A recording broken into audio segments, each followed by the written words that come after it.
Hello बच्चों। आज हम स्टार्ट करने वाले हैं इलेक्ट्रोस्टैटिक्स का नया chapter, electrostatic potential and capacitance. तो इस चैप्टर में हमें तीन टॉपिक्स पढ़ना है: electrostatic potential, potential difference and capacitance. तो कैपेसिटेंस एक ऐसा टॉपिक है जो कि हम सबसे लास्ट में देखेंगे और हम कोशिश करेंगे कि ये दोनों टॉपिक को हम अगले 3 दिनों में कंप्लीट कर लें। ए बाबा ए 3 दिन तो बहुत कम टाइम है रे। कम से कम 30 साल का तो टाइम दे रे। ओके, तो यदि आपने पिछला चैप्टर नहीं पढ़ा है तो ये चैप्टर को समझने में आपको कुछ प्रॉब्लम हो सकती है, इसलिए हम पिछले चैप्टर का एक क्विक रिव्यू देखते हैं। अरे बाबा रे बाबा, बहुत चांगला, बहुत अच्छा आदमी है। पिछले चैप्टर में हमने सबसे पहले पढ़ा था चार्जेस के बारे में कि हमारे पास दो तरह के चार्ज होते हैं, एक पॉजिटिव चार्ज और एक नेगेटिव चार्ज।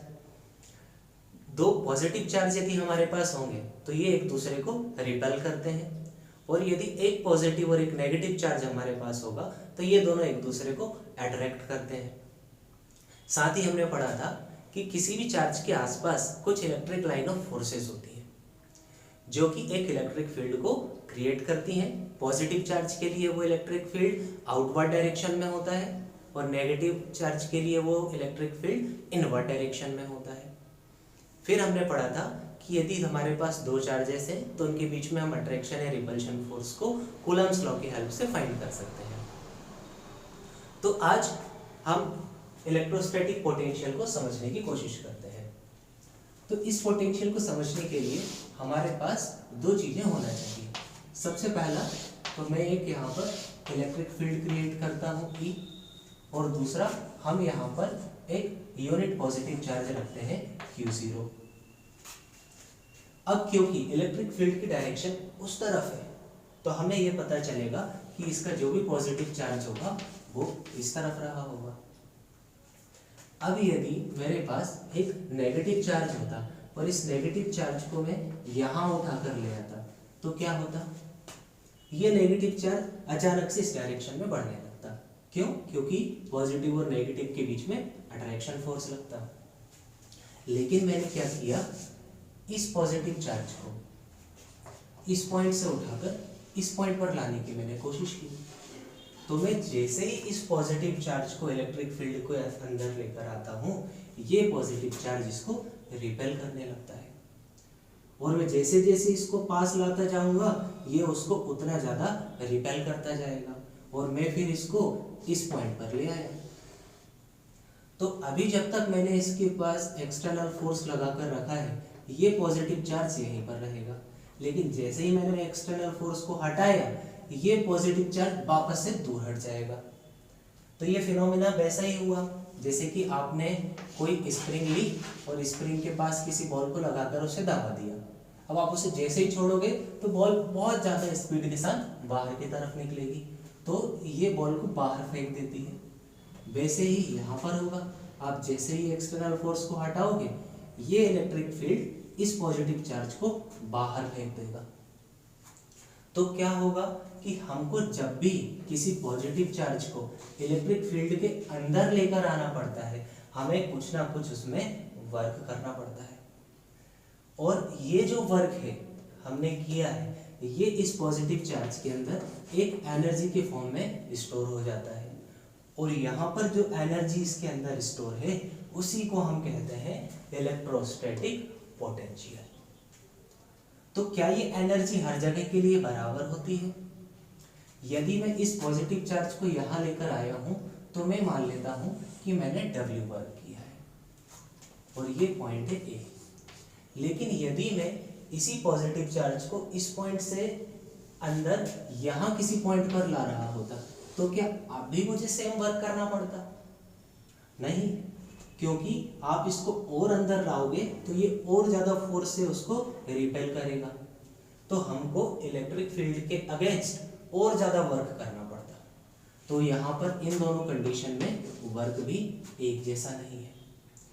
तो पोटेंशियल क्या होता है कि आपने एक यूनिट पॉजिटिव चार्ज को जब इलेक्ट्रिक फील्ड के किसी भी पॉइंट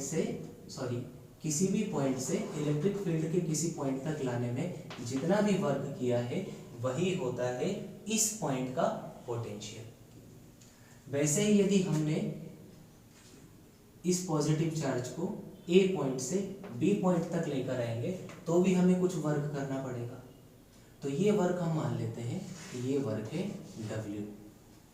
तो पोटेंशियल क्या हो जाएगा, V is equals to work done to carry a charge from A to B is called potential at that point. लेकिन क्योंकि हम A से B पर लाए हैं तो हम इसे लिखेंगे VB माइनस VA, क्योंकि आपको पता है A का पोटेंशियल कम है और B का पोटेंशियल ज़्यादा है। ये वाला चार्ज ज़्यादा दूर तक फेंक सकता है जबकि ये वाला चार्ज कम दूर तक फेंका जा सकता है, तो इसलिए B का पोटेंशियल ज़्यादा है A से। फिर हमने क्या किया, ये जो पॉइंट A था, इस पॉइंट A को हमने यहाँ से उठाकर इनफाइनाइट पर ले जाकर रख दिया। तो यदि हमने इस पॉइंट को इनफाइनाइट पर रख दिया है तो जो भी वर्क होगा to carry a charge from infinite to any point in electric field is called potential at that point. तो इसका मतलब है कि ये जो VB होगा ये हो जाएगा work done to carry a charge from infinite to any point. मैं मान लेता हूं कि r डिस्टेंस पर कोई पॉइंट है, is called potential at that point। तो ये रहा पोटेंशियल कि जब आप इनफाइनाइट से किसी भी चार्ज को इलेक्ट्रिक फील्ड के किसी पॉइंट पर लाते हैं तो ये उसका पोटेंशियल है। और यदि आप इलेक्ट्रिक फील्ड के एक पॉइंट से इलेक्ट्रिक फील्ड के दूसरे पॉइंट तक पॉजिटिव चार्ज को लेकर जाते हैं तो फिर उसी को हम कहते हैं पोटेंशियल डिफरेंस। ठीक है, तो डेफिनेशन बिल्कुल क्लियर है। आप इलेक्ट्रिक फील्ड के बाहर से यदि किसी पॉइंट पर लेकर आए हैं चार्ज को तो होगा वो उस पॉइंट का पोटेंशियल। लेकिन जब आप इलेक्ट्रिक फील्ड के एक पॉइंट से इलेक्ट्रिक फील्ड के दूसरे पॉइंट तक जा रहे हैं तो वो पोटेंशियल नहीं होगा, वो होगा पोटेंशियल डिफरेंस। तो इस पोटेंशियल डिफरेंस को हम आगे और अच्छे से समझेंगे। तो अब पोटेंशियल डिफरेंस को हम एक नए एग्जांपल से देखते हैं। मान लेते हैं कि मेरे पास दो कंटेनर है, ये रहा कंटेनर A और ये रहा कंटेनर B। और कंटेनर A में वाटर का लेवल है इतना और कंटेनर B में वाटर का लेवल है इतना। अब क्या होगा जब मैं इन दोनों कंटेनर को आपस में जोड़ देता हूँ, तो इसका पानी इसके अंदर जाने लगता है और उसका रीजन क्या है, क्योंकि इसका वाटर लेवल ज़्यादा है। हम कह सकते हैं कि इसका पोटेंशियल ज़्यादा है और इसका पोटेंशियल कम है, इसलिए वाटर हाई पोटेंशियल से लो पोटेंशियल की तरफ ट्रांसफर हो रहा है। सेम टू सेम चार्ज के केस में भी होता है। हम मान लेते हैं कि ये है कंडक्टर A और ये है कंडक्टर B। अब यदि इसको हम पॉजिटिव चार्ज से भरा हुआ मान लें, इसको भी हम पॉजिटिव चार्ज से भरा हुआ मान लेते हैं, तो होगा क्या, क्योंकि इसके पास पॉजिटिव चार्ज ज़्यादा है इसलिए इसका पोटेंशियल ज़्यादा होगा इसके पोटेंशियल से।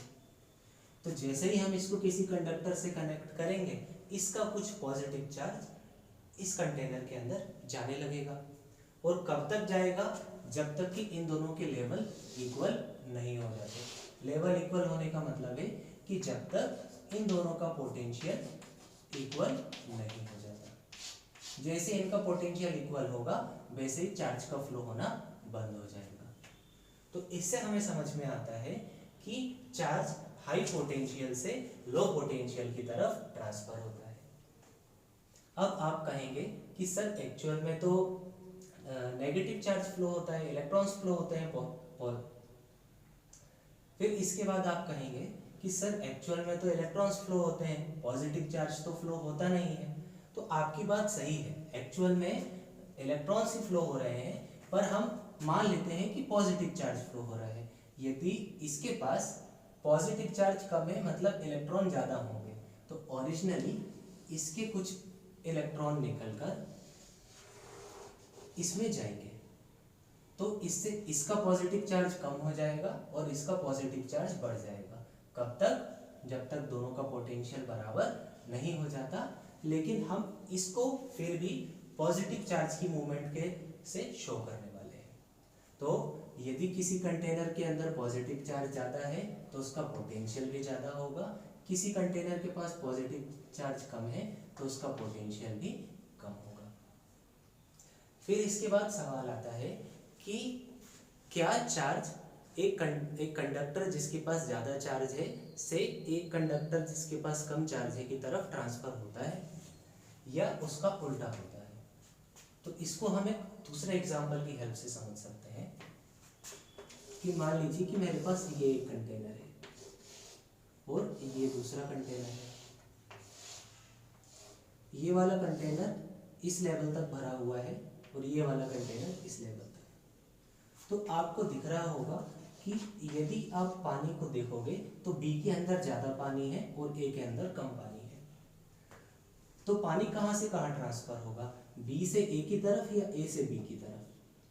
तो पानी अभी भी ए से बी की तरफ ट्रांसफ़र होने वाला है इस तरह से, जबकि आपको दिख रहा है कि बी कंटेनर में ज़्यादा पानी है। लेकिन ऐसा क्यों हुआ? क्योंकि ए का पोटेंशियल ज़्यादा था, बी का पोटेंशियल कम था। तो सेम टू सेम इलेक्ट्रोस्टैटिक्स में भी होता है कि यदि आपके पास एक कंडक्टर है, इसके अंदर चार्ज भले ही कम हो लेकिन फिर भी चार्ज इस कंटेनर से इस कंटेनर की तरफ ट्रांसफ़र होगा, क्योंकि इस कंटेनर का पोटेंशियल ज़्यादा है और इस कंटेनर का पोटेंशियल कम है। तो चार्ज हाई से लो की तरफ या लो से हाई की तरफ ट्रांसफ़र होगा, ये हम नहीं बता सकते, क्योंकि हमें उसमें देखना होता है कि एक्चुअल में पोटेंशियल किसका ज़्यादा है। तो इसी को हम आगे समझते हैं कि एक्चुअल में हमारे पास कितने टाइप का पोटेंशियल होता है। तो हमारे पास दो पोटेंशियल होते हैं।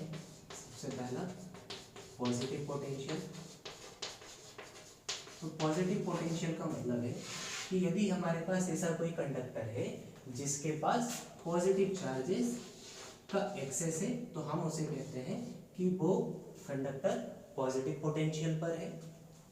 और यदि हमारे पास कोई एक कंडक्टर है जिसके पास नेगेटिव चार्जेस ज़्यादा है, तो हम कहते हैं कि वो कंडक्टर नेगेटिव पोटेंशियल पर है। तो चार्ज हमेशा पॉजिटिव पोटेंशियल से नेगेटिव पोटेंशियल की तरफ ट्रांसफर होता है। तो आज के लेक्चर में हमने पढ़ा इलेक्ट्रोस्टैटिक पोटेंशियल और पोटेंशियल डिफरेंस का एक छोटा सा थ्योरी। तो कल के लेक्चर में हम इसके कुछ डेरिवेशन और जो भी वर्क डन है उसको कैलकुलेट करेंगे। तो अभी यदि आपको इसे नोट करना हो तो नोट कर लीजिए।